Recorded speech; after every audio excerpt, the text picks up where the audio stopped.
Alright, I would finally again like to sum up the fact that they continue to base their argument off of maturity, which is true, but in some cases, experience is the thing that's going to make the difference. According to an article, Manage Your Teen Driver's Experience from Beginner to Independent Driver, the crash risk drops by more than 2/3 after the first 1,000 to 15,000 miles of independent driving. It doesn't have to do with maturity or age. It has to do with how much experience the person has and how much they've been driving on their own to reduce that crash rate. Again, to reinstate the GDL program, an article stated that GDLs are highly effective in what they're designed to do, allowing teens to gain experience and receive useful lessons on driving without being placed in full high-risk situations. So not only do GDLs provide the experience, but they allow them to get the experience in situations where they're not going to be in high risk watching so many things. They're going to slowly gain the experience over time to the point where they are able to drive on their own and have the crash rate go down.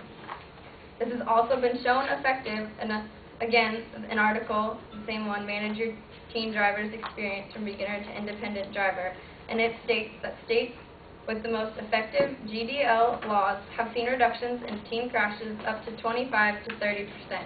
This again shows that the GDL system is effective and it's not just pointless. Lastly, I really want to state that fact that if you move the driving age to 18 instead of 16, an 18-year-old driver is still going to be new and they're not going to have the experience, just the same as a 16-year-old driver would. And Ivan Beswick, who I've already quoted earlier, stated again that putting up the driver age would only put forward the age range of those involved in serious road crashes from 19 to 20-year-olds. As young people being involved in crashes was more about becoming comfortable with driving and taking risks than it was about the age of the child.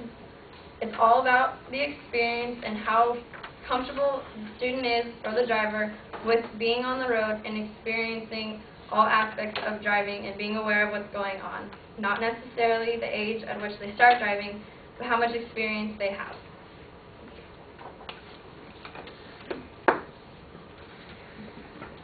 One more.